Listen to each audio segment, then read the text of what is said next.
Bismillahirrahmanirrahim. Alhamdulillah wassalatu wassalamu ala Rasulillah wa ala alihi wa sahbihi wa man ittaba'a hudah wa la hawla wa la quwwata illa billahi amma ba'du. Kita mulai kajian surah Safinatun Najah lagi dengan pembahasan kita masuk pada hal-hal yang membatalkan wudu. Sebelumnya mari kita buka dengan bacaan Al-Fatihah. Kita hadiahkan kepada muallif dan para masyayikh kita. Semoga kajian kali ini bermanfaat dan diberkahi oleh Allah Subhanahu wa taala. Ila ruhi muallifi hadzal kitab wa ila ruhi jami'il musannifin wa masyayikhina al-muqaddamin, khususan ruhi Syekh Maimun Zubair wa jami'i masyayikhina as-saraniyin. Al-Fatihah. أعوذ بالله من الشيطان الرجيم بسم الله الرحمن الرحيم الحمد لله رب العالمين الرحمن الرحيم مالك يوم الدين إياك نعبد وإياك نستعين اهدنا الصراط المستقيم صراط الذين أنعمت عليهم غير المغضوب عليهم ولا الضالين آمين بسم الله الرحمن الرحيم.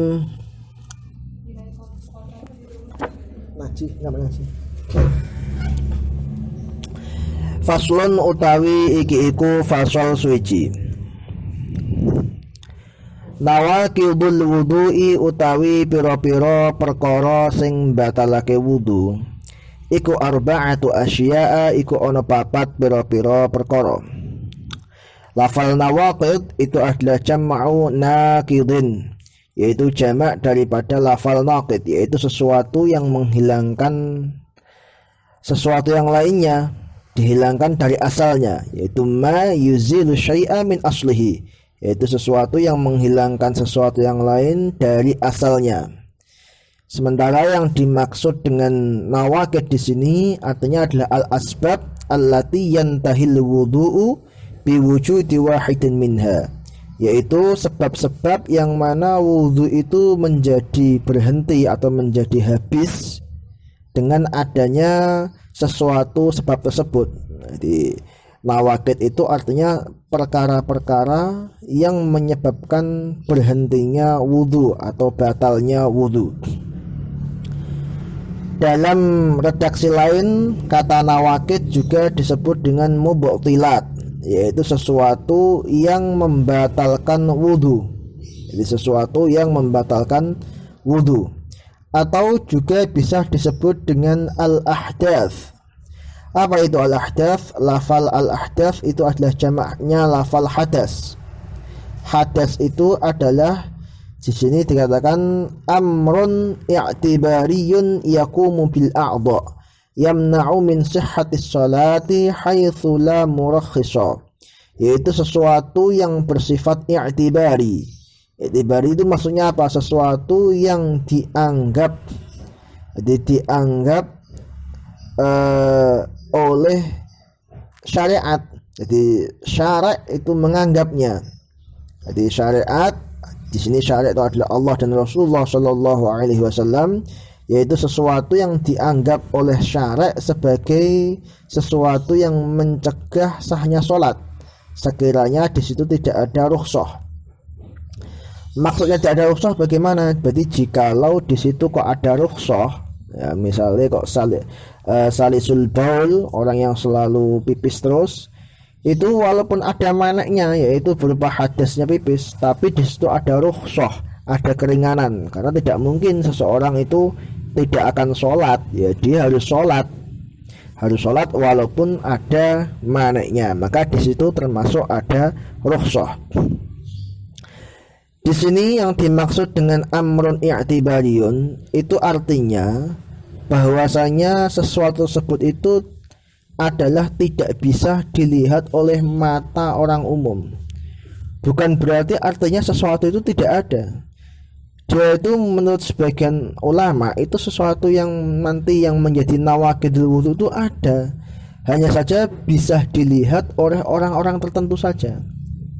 Makanya diriwayatkan kalau tidak salah oleh Al-Imam Asy-Sya'rani dalam Mizanul Kubra, di situ dikisahkan bahwasanya Al-Imam Abu Hanifah radhiyallahu anhu itu bisa melihat hadas itu rontok jikalau seseorang itu wudhu.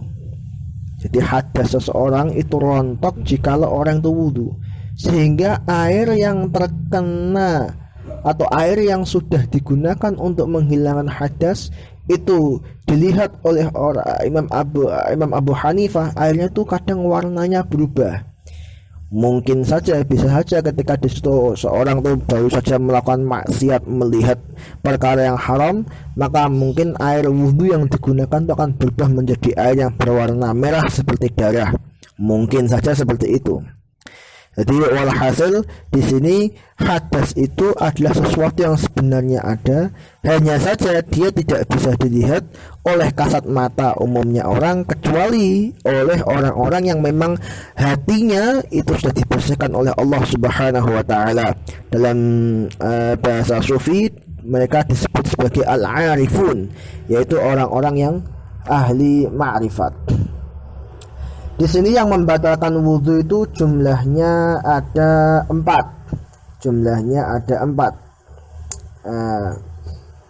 Ada juga yang menghitung jumlahnya itu, ada yang mengatakan yang menghitung jumlahnya 6, yaitu dengan membedakan antara zawalul aqli dan tidur. Jadi zawalul aqli itu berbeda, tidur dikatakan sebab yang berbeda lagi.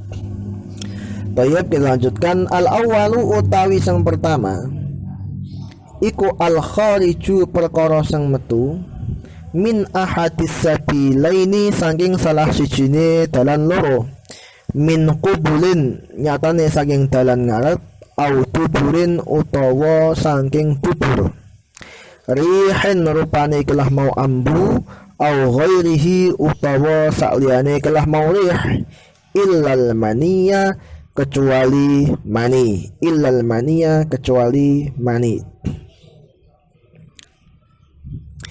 Di sini perkara yang membatalkan wudhu yang pertama kali itu adalah segala hal apapun yang di situ keluar dari kubul itu kelamin depan, atau dubur kelamin yang belakang, maka di situ dikatakan bisa membatalkan wudhu. Jadi dua jalan di sini maksudnya itu adalah kubul, itu kelamin depan ataupun yang belakang. Di sini oleh Rasulullah Shallallahu Alaihi Wasallam didawuhkan dalam sebuah hadis yang diriwayatkan oleh Al Imam Al Hakim. Di sini kanjeng Nabi dawuh, "Idza wajada ahadukum fi salatihi syai'an fala yansarif hatta yajida rihan aw yasma'a sautan." Idza wajada ahadukum, jikalau salah satu dari kalian itu menemukan, ketika dia sholat menemukan sesuatu, fala yansarif, maka jangan keburu-buru dibatalkan, hatta yajida rihan, sehingga dia benar-benar menemukan ada bau, yaitu bau kentut, au yasma'a sautan, atau dia itu mendengar suara kentut. Dari sini kita bisa tahu bahasanya sesuatu yang keluar itu harus benar-benar sesuatu yang yakin, tidak hanya sesuatu yang kita duga keluar, enggak, harus benar-benar sesuatu yang meyakinkan bahwasanya ada yang keluar. Terkadang seseorang itu ketika dia sholat, di tengah-tengah sholat dia itu merasakan atau menduga seolah dalam perasaannya itu ada sesuatu yang keluar.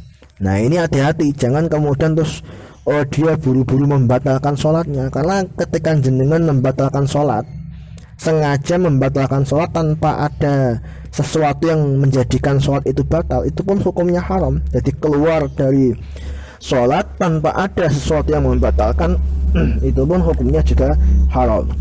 Kalau tidak salah, apalagi ini sholat fardu, yang boleh itu hanya sholat sunnah. Dalam Al-Quran dikatakan fala tubtilu a'malakum, jangan sekali-kali kalian batalkan amal-amal kalian semua.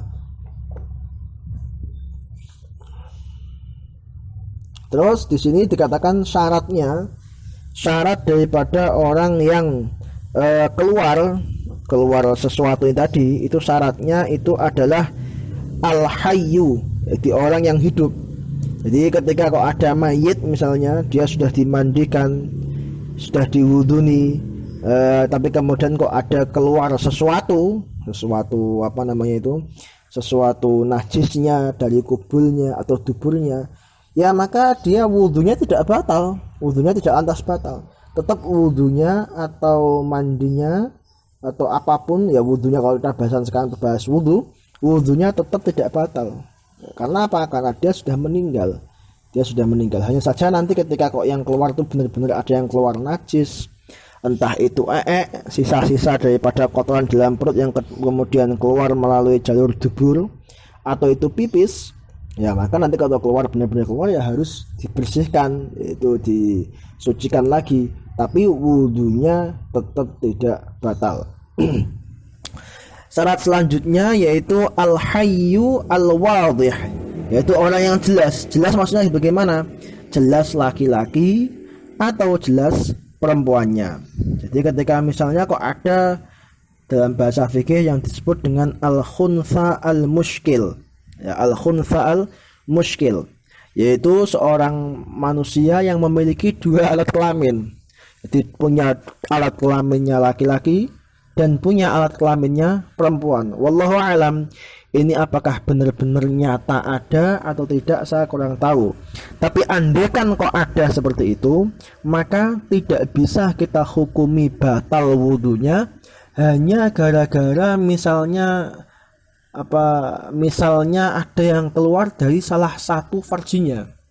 Jadi baik dari jalur zakar ataupun dari jalur farji perempuan. Nah ini kita tidak tahu, misalkan gini, kalau ternyata yang keluar itu dari zakarnya, misalnya dari kelamin laki-lakinya, tapi ternyata yang normal atau dia ini posisinya sebagai wanita, maka bisa saja yang keluar itu sesuatu yang tidak masuk kategori najis dan masuk kategori membatalkan wudhu.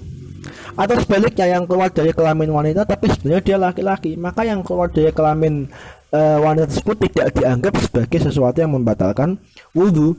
Itu hanya seperti misalnya orang keluar darah, atau seperti misalnya orang mengeluarkan ingus atau mengeluarkan ludah. Orang mengeluarkan ludah itu tidak batal wudhunya. Orang mengeluarkan ingus juga tidak batal wudhunya, karena keluarnya tidak dari farji.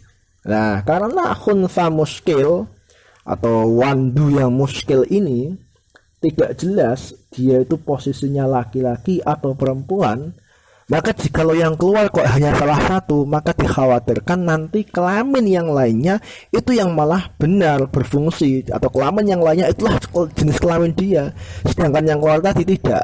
Maka yang keluar tadi hukumnya itu dianggap sama seperti misalkan orang mengeluarkan ingus yang tidak membatalkan wudhu, dan begitu juga sebaliknya. Maka bagi statusnya khuntha muskil ini bisa dia dikatakan membatal wudhunya jikalau memang keluarnya itu dari dua kelaminnya itu, ya, dari dua kelaminnya itu, sebagaimana disebutkan oleh Ibnu Hajar di dalam kitab At-Tuhfah. Di sini dikatakan oleh Syekh Ali Ba'atiyah, fala budda min khurujihi min farjihi, maka harus keluar sesuatu itu dari kedua farjinya. Dari kedua farjinya tidak boleh hanya satu saja, nggak boleh. Baik. Di sini kemudian dikatakan rihin atau ghairihi, atau rihun wa ghairuhu au ghairuhu. Bisa dibaca rihin karena dia menjadi nanti, atau rihun yang benar rihun menjadi badal daripada al-kharij. Rihun au ghairuhu itu berupa kentut.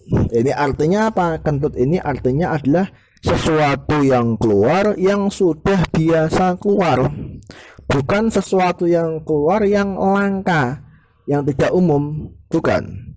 Au ghairuhu, atau yang keluarnya itu tidak umum. Semisal yang keluar itu ulat, singgat, bahasa Jawanya singgat, atau yang keluar itu berupa batu, misalnya ada kerikil kecil, bukan kok batu terus kemudian batu yang besar, bukanlah, kerikil kecil misalnya di situ keluar. Nah itu maka tetap dikatakan membatalkan wudhu, ya, tetap dikatakan membatalkan wudu, atau yang keluar itu misalnya darah sekalipun, itu tetap dikatakan membatalkan wudu. Maka di situ dikatakan rihun au ghairu, itu artinya apa? Yang keluar itu biasa keluarnya atau tidak biasa keluarnya. Di sini dikatakan ilal mani, ya, kecuali jikalau yang keluar itu adalah mani, yaitu sperma seseorang. Nah, di sini dikatakan oleh syarahnya, mani yang dimaksud di sini adalah mani syakhsi nafsihi al-kharij minhu awwala marratin wa lam yusahibhu nakidun ukhra, yaitu yang keluar itu syaratnya harus sperma orang itu sendiri, bukan sperma orang lain. Maka dicontohkan dalam fikih kategori contoh maninya orang lain yang keluar pada atau dari kelamin orang lain itu seperti misalnya ada seseorang yang menjima atau mengumpuli istrinya, ya, menjima atau mengumpuli istrinya, lalu setelah itu kemudian syahwat daripada istrinya belum terpenuhi, belum terpuaskan. Nah, ternyata tadi sperma suaminya sudah masuk ke dalam farjinya, lalu dia mandi. Setelah itu dia mandi, ternyata keluar dari farji istrinya mani. Ya, yang mana mani ini itu sudah pasti adalah mani atau sperma daripada suaminya, sebab istrinya belum terpuaskan, belum sampai keluar spermanya, maka otomatis di situ yang keluar itu adalah mani daripada suaminya. Nah, keluarnya mani suami dari farjinya seorang istri itu tetap dikatakan membatalkan wudu, karena yang keluar itu bukan mani daripada si wanita itu sendiri, tapi itu adalah maninya suaminya. Terus kemudian ada tambahan lagi qayyid al-khariju minhu awwala marrah, yaitu yang keluar dari seseorang pertama kali. Jadi al-khariju awwala marrah. Misalnya di sini contohkan, misalnya ada orang yang memasukkan spermanya menggunakan jarum suntik. Wah, ini wallahu alam benar atau tidak ini ada, saya juga tidak tahu. Tapi dalam fikih dikatakan andaikan seseorang itu memasukkan spermanya ke dalam tubuhnya melalui jarum suntik, setelah itu kemudian spermanya keluar, maka itu sperma itu dikatakan membatalkan wudu walaupun dia sperma. Karena apa? Karena sperma itu sudah keluar lalu baru dimasukkan lagi. Berarti artinya sperma itu sudah keluar kedua, itu bukan keluar yang pertama. Nah, yang tidak membatalkan itu adalah sperma yang keluar pertama kali, bukan sperma yang keluar yang kedua. Jadi sperma dengan sperma yang sama keluar yang kedua kali. Wallahu alam, ini apakah secara kedokteran hal seperti ini mungkin atau tidak, tapi di sini nalar atau tafrid atau fardhiyah daripada fuqaha mencontohkan seperti itu.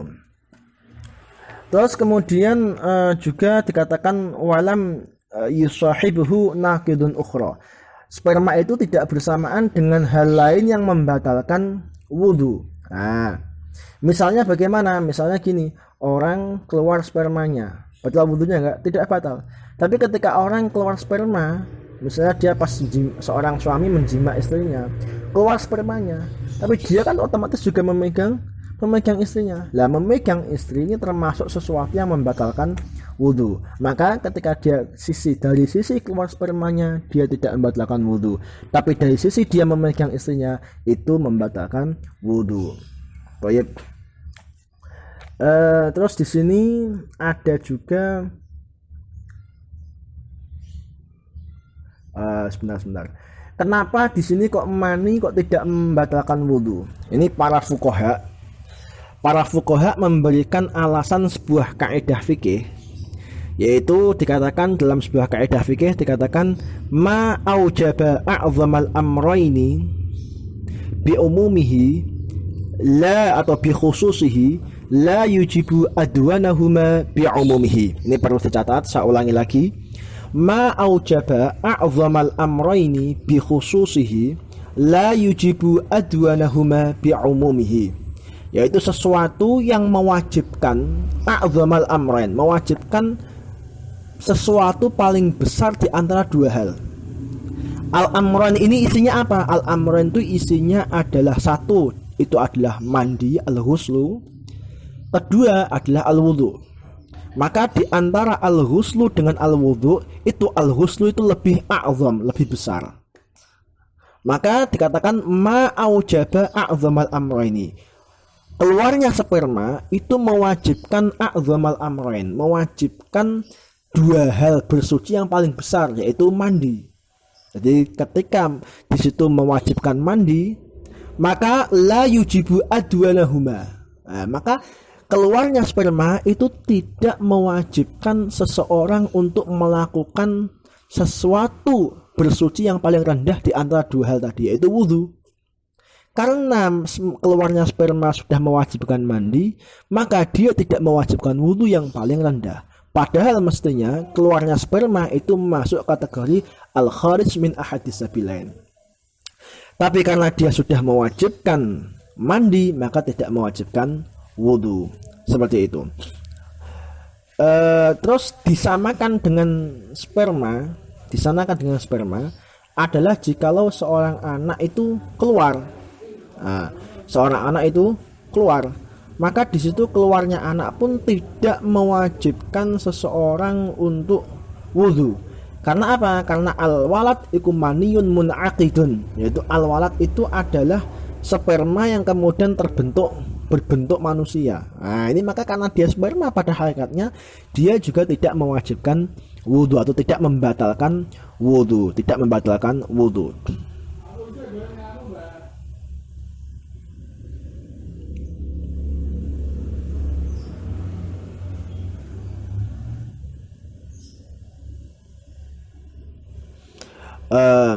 Terus kemudian termasuk juga pembahasan yang penting, dan ini khusus untuk perempuan biasanya, yaitu batalnya wudhu sebab keluarnya rutubatul farji. Nah, di sini dikatakan rutubatul farji itu termasuk membatalkan wudhu. Setahu saya rutubatul farji itu biasa disebut dengan keputihan. Di sini dikatakan rutubatul farji itu membatalkan wudhu idza wasalat ila haddiz zahiri minhu. Jikalau rutubatul farji itu keluarnya mencapai batas zahirnya farji. Apa itu batas zahirnya farji? Yaitu wahwa ma yajibu ghusluhu fil istinja wal ghusli min nahwil jinabah, yaitu sesuatu yang bagian farji perempuan yang wajib untuk dibasuh, gitu, yang nampak ketika dia itu sedang cewek. Jadi ketika bagian farji perempuan cewek, wallahu alam, ini saya nggak tahu perempuan farjinya bagaimana, nanti silakan diteliti sendiri, dicari sendiri yang teman-teman cewek. Jadi pokoknya yang di situ yang bagian yang nampak daripada farji perempuan ketika dia cewek, maka itulah yang disebut dengan zahirul farji. Jikalau rutubatul farji kok sampai di situ, keputihan kok kuat sampai di situ, maka di situ membatalkan wudhu. Di sini dikatakan juga rutubatul farji hiya ma'un abyad, yaitu air yang berwarna putih, mutaraddidun bainal madhi wal irq, yaitu yang berada di atau dia itu antara madhi dan keringat. Jadi seolah-olah kayak keringat kayak apa, tapi seorang wanita tahulah apa itu keputihan. Keputihan ya.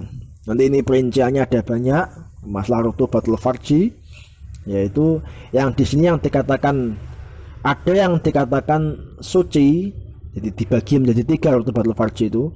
Ada yang suci, yaitu rutubatul farji yang keluar. Nah, tapi ini kalau saya jelaskan ini rada rumit karena tidak ada gambarnya. Ini saya kira sangat rumit. Nanti kawan-kawan saja insya Allah dalam session kajian kitab berikutnya mungkin bisa dengan ada gambarnya insya Allah, biar nanti mudah difahami karena ini panjang. Walhasil rutubatul farji jikalau dia keluar mencapai batas zahir daripada farji, yaitu batas zahir itu apa? Yaitu batas yang mana di situ wajib untuk dibasuh ketika dia itu istinja atau mandi besar, maka rutubatul farji yang seperti ini bisa membatalkan wudhu,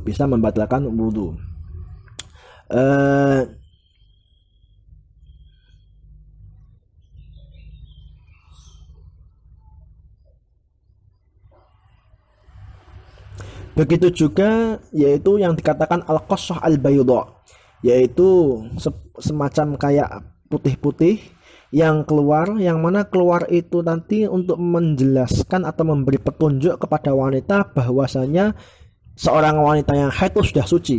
Jadi darah wanita itu kadang ketika sulit itu putih keluarnya. Nah, ketika putih itu najis sebenarnya. Nah, dia najis yang putih tadi.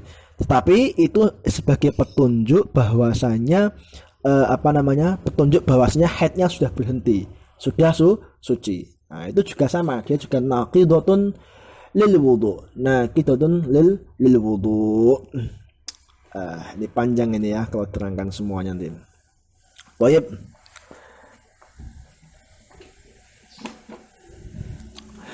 Afani utawi sing nomor loro iku zawalul aqli, iku ilange akal. Binaumin sebab turu au ghairihi utawa sakliyane an-naum. Sebab yang nomor 3 yaitu hilangnya akal.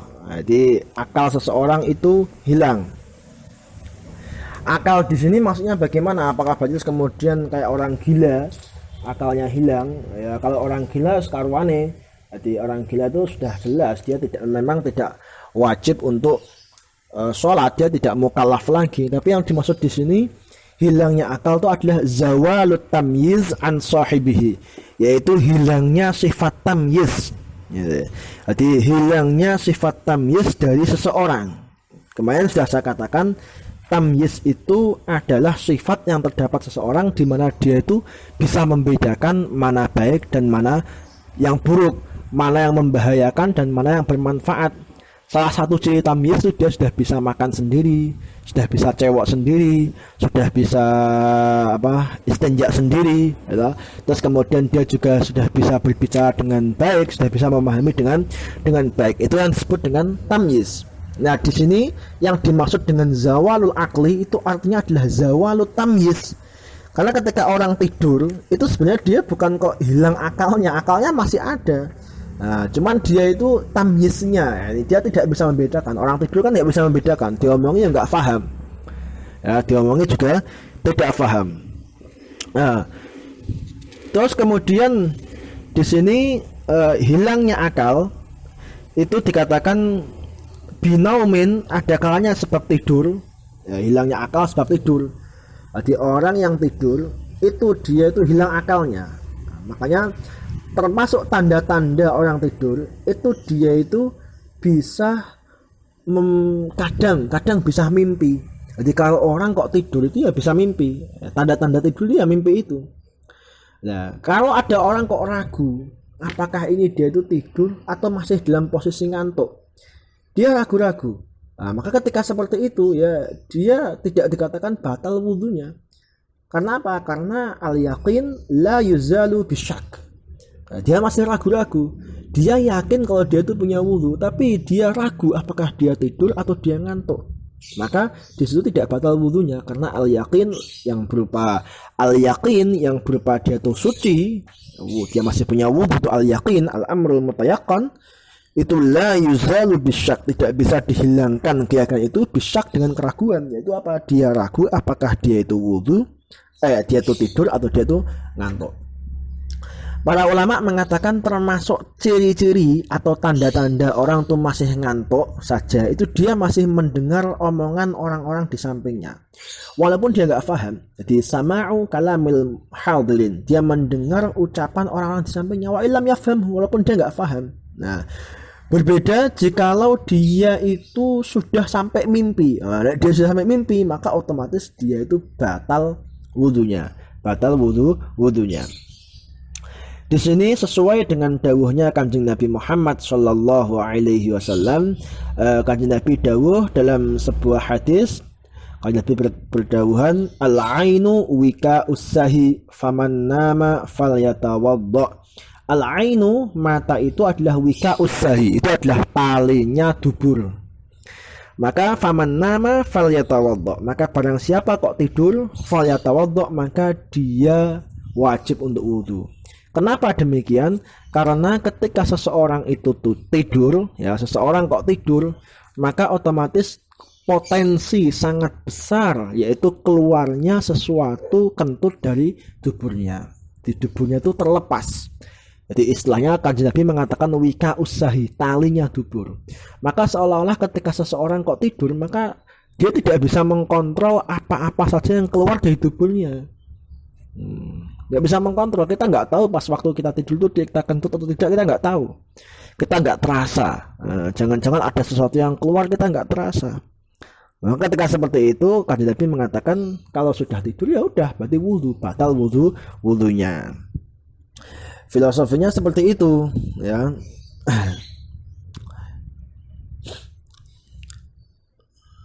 Berbeda dengan itu adalah wudunya para nabi. Ketika wudunya para nabi, tidurnya para nabi, tidurnya para nabi itu tidak menjadikan wudu mereka batal.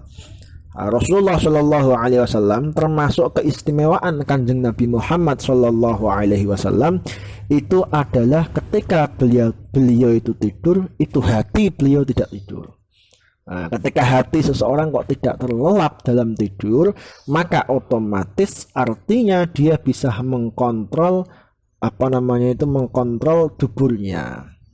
Dalam sebuah syair yang mungkin qasidah Muhammadiyah, Rasulullah disyairkan oleh seorang ulama, ini saya lupa siapa ini penyairnya, itu dikatakan wa qalbuhu lam yanam wal 'ainu qad na'asat wala yura dhillahu fi syamsi dhu fitani. Dikatakan wa qalbuhu lam yanam wal 'ainu qad na'asat. Hati Rasulullah tidak pernah bisa tidur, selalu muraqabah kepada Allah Subhanahu wa taala. Padahal wal 'ainu qad na'asat, sementara mata beliau sudah ngantuk. Artinya apa? Kadang Rasulullah seolah-olah itu beliau tertidur, tapi wal qalbuhu lam yanam, tapi hatinya tidak tidur. Oleh karenanya ketika seperti itu tidurnya para nabi itu tidak menjadikan batalnya wudu, Terus kemudian dikatakan juga al ghairihi, atau selain tidur, yaitu hilangnya akal dengan selain tidur. Seperti misalnya apa? Hilang karena gila. Nah, maka ketika orang gila ya sudah berarti wudunya batal. Atau irma itu ada yang mengartikan ayan, ada yang mengartikan pingsan, semaput bahasa Jawanya. Ketika orang pingsan maka itu juga bisa menjadikan batalnya wudu, karena namanya pingsan itu yuzilu syu'ur minal qalbi, yaitu menghilangkan menghilangkan rasa, menghilangkan perasaan dari hati, maka batal wudunya. Atau misalnya orang itu mabuk, sama, orang mabuk juga tidak batal wudunya. Orang mabuk juga batal wudunya, karena mabuk itu bisa menghilangkan tamyiz seseorang. Orang mabuk itu dia nggak sadar, bahkan dia meracau omongannya bagaimana nggak sadar. Maka seperti ini orang mabuk ya batal wudunya. Ada satu kondisi orang yang hilang tamyiznya tapi tidak batal wudunya, yaitu apa? Di sini dikatakan illa nauma qa'idin, kecuali turune wong sing lungguh, mumakinin kang netepake sebagai mau qa'id mak ada tahu ing bokonge qa'id, ditetepake minal ardi saking bumi atau saking tempat duduke. Jadi yang tidak batal, orang yang hilang akalnya, yang zailul akli, hilang akalnya tapi tidak batal wudunya, itu adalah tidurnya orang yang sedang duduk, yang mana orang duduk itu memang benar-benar menempelkan antara pantatnya, bokongnya dengan tempat duduknya, sehingga sama sekali tidak ada jarak antara bokong dan tempat tidur. Nah, sama sekali nggak ada jarak sama sekali, bokong dan tempat tidur nggak ada jarak sama sekali. Maka ketika seperti itu, orang yang seperti ini wudunya tidak batal.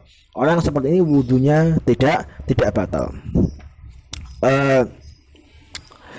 Kenapa seperti itu? Ini karena ada sebuah hadis, ada sebuah peristiwa hadis. Sahabat Rasulullah Shallallahu Alaihi Wasallam itu suatu hari pernah mereka itu menunggu sholat isya. Nah, mereka menunggu sholat isya, mereka sambil duduk menunggu di maghrib, menunggu sholat isya. Mereka sambil duduk, Kemudian setelah itu mereka azan isya dikomati, azan isya dikumandangkan terus dikomati, mereka langsung tiba-tiba bangun. Gitu. Padahal sebenarnya mereka sudah tidur. Jadi menunggu waktu isya sampai tidur itu kebiasaan sahabat seperti itu. Jadi selalu di masjid menunggu azan isya, habis maghrib menunggu azan isya, entah itu membaca Quran, entah itu membaca zikir, wirid dan i'tikaf dan yang lainnya macam-macam. Mereka ada sebagian dari mereka jama'atun, dikatakan jama'atun itu tertidur. Setelah azan isya dikumandangkan, kemudian mereka bangun, lalu kemudian mereka sholat. Nah, mereka sholat tanpa wudhu terlebih dahulu. Nah, ini loh. Ini ada hadis pertama tadi dawuh Kanjeng Nabi, al-ainu wika usahi atau al-ainani wika usahi. Faman nama falyatawaddo. Nah, sementara di sini sahabat wudhu tidur, kemudian bangun, lalu sholat tanpa wudhu. Seolah-olah dua hadis ini bertentangan. Nah, maka kemudian Imam Syafi'i atau ulama mazhab Syafi'i itu mengkompromikan antara dua hadis yang nampak bertentangan ini dengan mengatakan bahwasanya hadis yang pertama yang mengatakan bahwasanya orang yang tidur itu maka batal wudunya dan dia wajib wudu, itu adalah bagi orang yang tidur yang tidak dalam kondisi duduk. Jadi dia tidur tapi tidak duduk. Atau dia duduk tapi dia tidak ghairu mumakkin maq'adatahu, tidak menempelkan pantatnya pada tempat duduknya. Tidak seperti itu, tidak memenuhi syarat itu.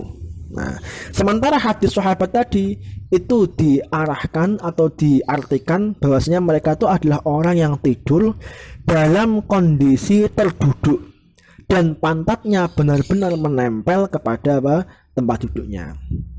Di sini kenapa tidak batal wudunya orang yang seperti ini? Karena di situ karena ada lil amni min khuruji syai'in. Jadi karena itu ada jaminan keamanan bahwa sesuatu tidak akan keluar dari duburnya, karena jelas di situ dubur itu menempel pada tempat duduknya. Baik.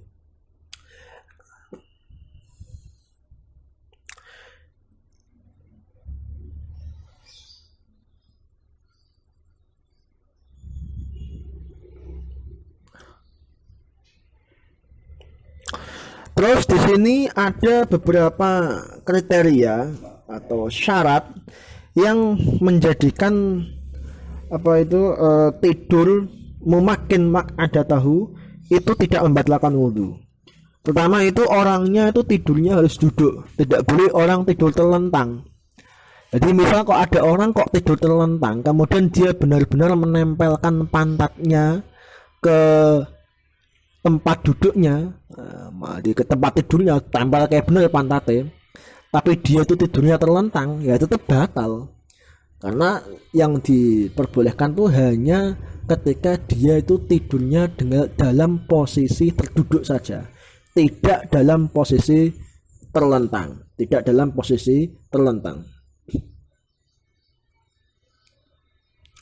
Terus kemudian orang tersebut fisiknya, tubuhnya itu harus sedang, tidak boleh terlalu kurus yang kurus sekali atau gemuk yang sampai melewati batas. Nah, kenapa seperti itu? Karena nanti dikhawatirkan ketika orang terlalu kurus, maka nanti di antara pantatnya ini, bokongnya ini akan ada renggangan, yang mana renggang itu walaupun sudah menempel di tempat duduknya itu ada renggangnya, sehingga nanti ada potensi itu kentut akan keluar. Nah, maka ketika seperti itu orang yang terlalu kurus banget itu tidak boleh, walaupun dia duduk mumakkin maq'adatahu, karena ada renggang di antara dua pantatnya itu, maka tetap wudunya batal. Atau dia terlalu gemuk, terlalu gemuk yang gemuk banget, lemu pakai banget, maka ketika seperti ini juga sama, nanti berarti otomatis bagian pantatnya itu yang bagian dalam terlalu banyak keluar, sehingga juga akan menimbulkan renggang, sehingga di situ kentut bisa keluar. Terus kemudian juga kalau tidak, syarat selanjutnya itu ketika tidak ada orang yang maksum. Yang maksum itu berarti nabi. Tidak ada orang yang maksum yang memberi informasi kepada dia bahwasanya wudunya batal. Berbeda jika misalnya dia itu kemudian misal pas saya tidur duduk, misalnya ini saya kok menangis zaman Nabi misalnya. Wah, atau mungkin kita contohkan yang lainnya saja lah. Misal ada sahabat atau mungkin zaman akhir nanti lah. Nah, semoga kita tidak bertemu ya. Zaman akhir nanti ada orang yang tidur dalam kondisi duduk. Kemudian ada Nabi Isa lewat. Nabi Isa lewat kemudian mengatakan pada dia, "Hei, wudumu batal." Wah, Nabi Isa itu orang yang maksum. Jadi dia terjaga oleh Allah Subhanahu wa taala dari segala maksiat, dari segala kesalahan. Ya, dia dijaga, dia maksum. Kemudian dia mengatakan kepada orang yang tadi, "Wahai nang cong, wudumu batal." Maka ketika ada orang maksum kok mengatakan seperti itu, ya udah otomatis wudunya batal juga, ya otomatis wudunya batal. Baik, kita lanjutkan.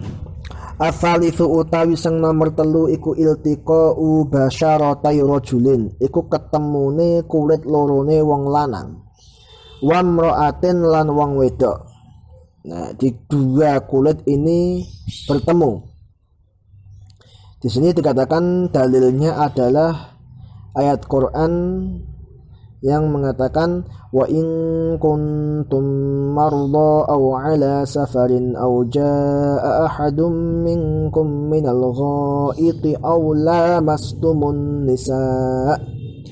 Di mahallus syahid itu ada pada kata-kata aw lamastumun nisa, yaitu pada ayat aw lamastumun nisa. Di sini Imam Syafi'i radhiyallahu anhu mengatakan innal murada bil lamsi huna mutlaqul lams lal jima'. Maka yang dimaksud dengan lamsi di sini itu adalah mutlaqul lams, yaitu mutlaknya persentuhan antara satu kulit dengan yang lainnya. Lal jima', bukan kok yang dimaksud itu adalah jima', bukan. Jadi yang penting antara kulit bertemu dengan kulit, maka itu disebut dengan alamsu. Maka Quran mengatakan aula mastumun nisa. La masa itu mengikuti wazan fa'ala. Jadi aslinya secara bahasa aslinya itu mempunyai makna saling. Jadi saling menyentuh, ya. Maka kemudian oleh mazhab Maliki kata-kata la mastumun nisa itu diartikan jama'tumun nisa, yaitu menjima atau ngumpuli istri-istri kalian atau wanita-wanita. Ya. Nah, di sini oleh Imam Syafi'i al-mulamasah bima'na lamsu. Jadi mulamasah yang mestinya bersyighah mufa'alah yang mempunyai makna musyarakah itu artinya dikembalikan kepada makna mujarradnya, yaitu lamsu. Imam Syafi'i itu hujjatun fil lughah. Imam Syafi'i itu adalah hujjah. Hujjah itu maksudnya bisa dijadikan dalil dalam masalah lughah. Karena Imam Syafi'i berkumpul lama dengan suku Hudzail, ya, dengan suku apa? Suku Hudzail. Di sini juga Imam Syafi'i mengambil dalil dari ayat Quran wa anna lamasnas samaa. Kata-kata lamasnas samaa di sini artinya apa? Bahwasanya tidak mungkin. Ini wa anna, nah di sini kami itu adalah jin. Jin-jin itu wa anna lamasnas samaa, dan kami itu memegang langit. Artinya tidak mungkin kata-kata lamasnas sama diartikan jama'na as-sama, menjimak langit, tidak mungkin seperti itu. Nah, di sini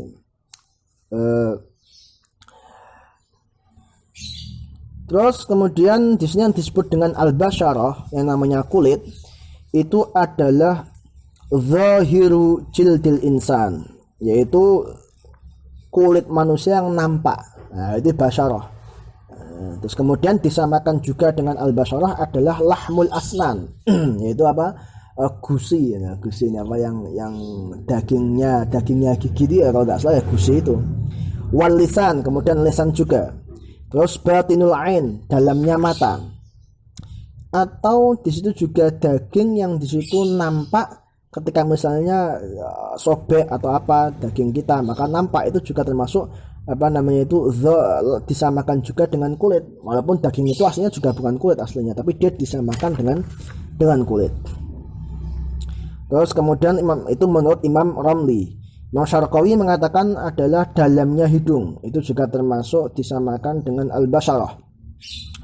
Di sini dikecualikan adalah gigi, kuku, rambut, tulang, dan seterusnya. Di situ dikatakan gigi, ketika gigi, kalau kita menyentuh gigi seorang wanita tidak batal, atau menyentuh rambut seorang wanita juga tidak batal. Nah, atau kuku seorang wanita tidak batal juga. Ya. Toyib. Terus syaratnya laki-laki dan perempuan tadi syaratnya apa? Kabiraini kang gede karone. Yaitu keduanya syaratnya harus sudah besar. Nah, sudah besar.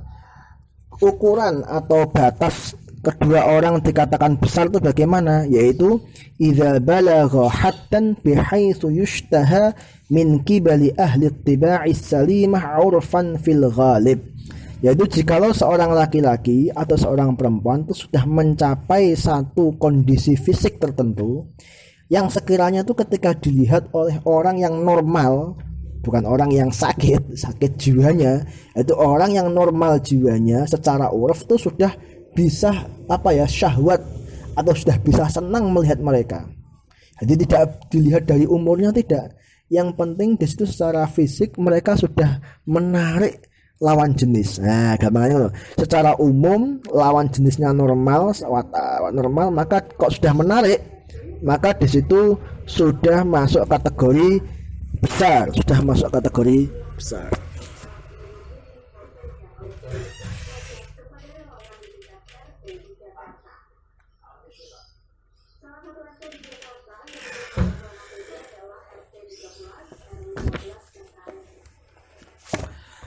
Terus yang kedua yaitu syarat kedua ajnabiyah ini kang liya karone, ajnabi karone. Nah, ajnabi di sini syaratnya ajnabi itu adalah orang yang lain yang bukan mahramnya. Jadi siapa itu mahram? Jadi ajnabi itu bukan mahramnya.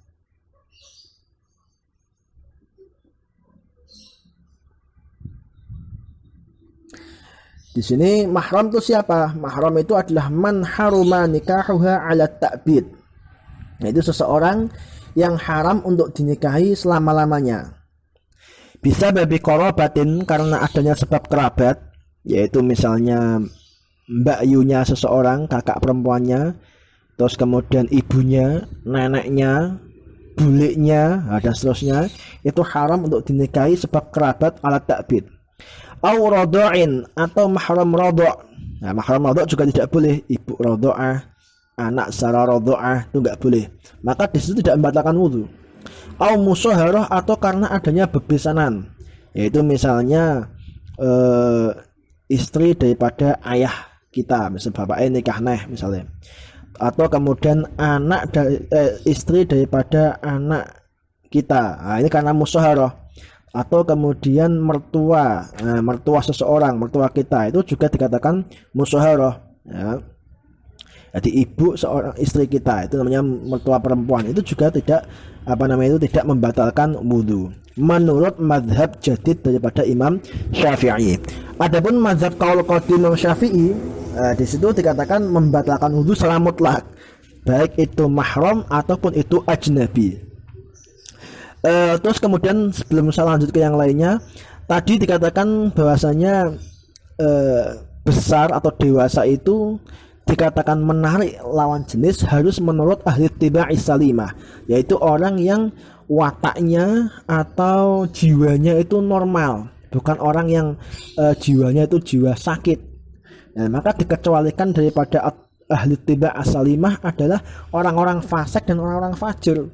Yang mana orang-orang fasik dan orang fajir ini jiwanya itu sakit. Nah, dia enggak normal. Ya. Terus kemudian dikatakan min ghairi ha'ilin, tanpa adanya aling-aling. Jadi tanpa adanya aling-aling. Kalau orang kok misalkan sesama ajnabi, orang lain sama-sama besar, udah dewasa, terus kemudian juga bukan mahram, terus kemudian kok di situ kok ada aling-alingnya, ada penghalang antara orang yang dipegang dan orang yang memegang.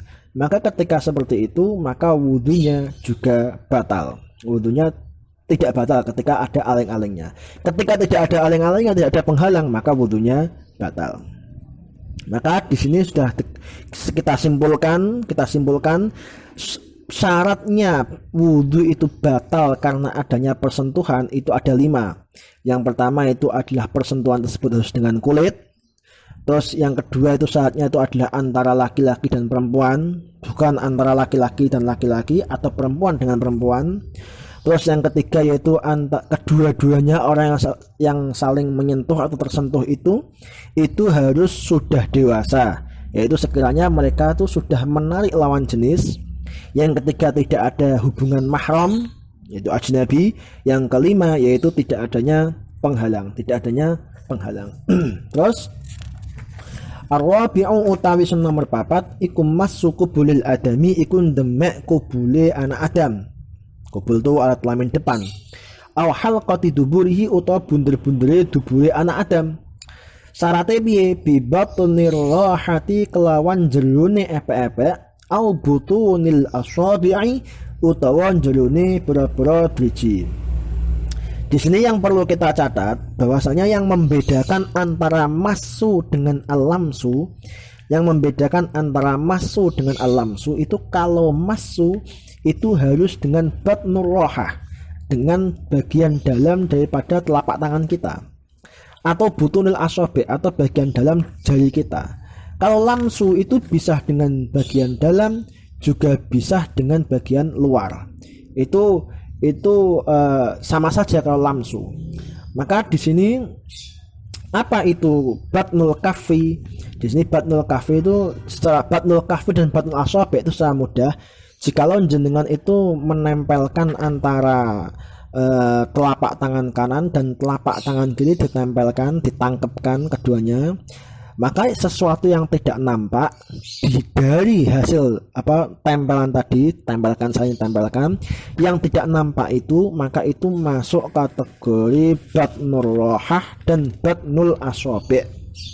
Yang mana jikalau itu memegang farji baik itu kubul ataupun dubur, maka itu membatalkan wudu. Di sini fuqaha membedakan antara lamsu dan massu. Ada 8 perbedaan. Ya. Di sini dikatakan kalau lamsu itu dengan bagian kulit manapun, sementara kalau massu itu khusus dengan batnul kaffi atau dengan dalamnya telapak tangan atau dalam bagian dalam jari jemari seperti saya katakan tadi. Terus kemudian kalau lamsu itu syaratnya orang yang memegang dan orang yang dipegang itu harus berbeda jenis kelaminnya. Jadi satu laki-laki satu perempuan. Berbeda dengan massu. Massu itu tidak ada urusan dengan jenis kelamin. Jadi misalkan laki-laki memegang kelaminnya laki-laki ya batal, perempuan memegang kelaminnya perempuan ya batal. Terus perbedaan yang ketiga, lamsu itu tidak bisa terjadi kecuali di antara 2 orang. Berbeda dengan al-massu. Al-massu itu bisa terjadi dari 1 orang saja. Misal jenengan megang kelamin kubul jenengan sendiri ya batal wudunya. Jangan cewek misalnya megang duburnya sendiri ya batal wudunya. Itu karena apa? Karena massu. Terus kemudian al-lamsu itu perbedaan selanjutnya nomor 4. Al-lamsu itu khusus untuk selain mahram. Jadi lamsu khusus untuk selain mahram atau ajnabi. Berbeda dengan massu. Massu itu mau ajnabi mau mahram sama saja. Kalau massu ya hukumnya batal. Terus kemudian kalau nomor 5 yaitu kalau lamsu, kok misalkan jenengan memegang bagian tubuh wanita yang sudah terputus, misalkan tangannya terpotong, kemudian jenengan ambil, jenengan pegang, jenengan punya wudu, maka ketika itu lamsu itu tidak membatalkan wudu. Berbeda dengan masul farj. Ketika massu memegang farji, walaupun misalkan kok farji seseorang laki-laki terputus, kemudian jenengan pegang, tetap membatalkan wudu.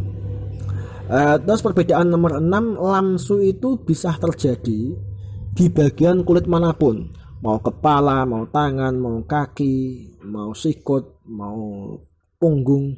Tapi kalau massu itu hanya khusus untuk farji saja. Terus kemudian perbedaan nomor 7, lamsu itu hanya khusus bagi dua orang yang sudah sama-sama dewasa. Berbeda dengan masu. Masu itu membatalkan walaupun yang kita pegang misalnya itu adalah orang atau anak yang masih kecil. Walaupun anak yang masih kecil, tetap itu membatalkan. Bahkan walaupun dia itu masih bayi sekalipun tetap membatalkan. Tidak ada urusan dengan masalah besar syahwat dan yang lainnya, itu kalau masu. Terus kemudian yang nomor 8 terakhir yaitu lamsu, itu bisa menjadikan batalnya wudhu orang yang memegang dan wudhunya orang yang dipegang. Berbeda dengan itu adalah masu. Masu itu hanya membatalkan wudhunya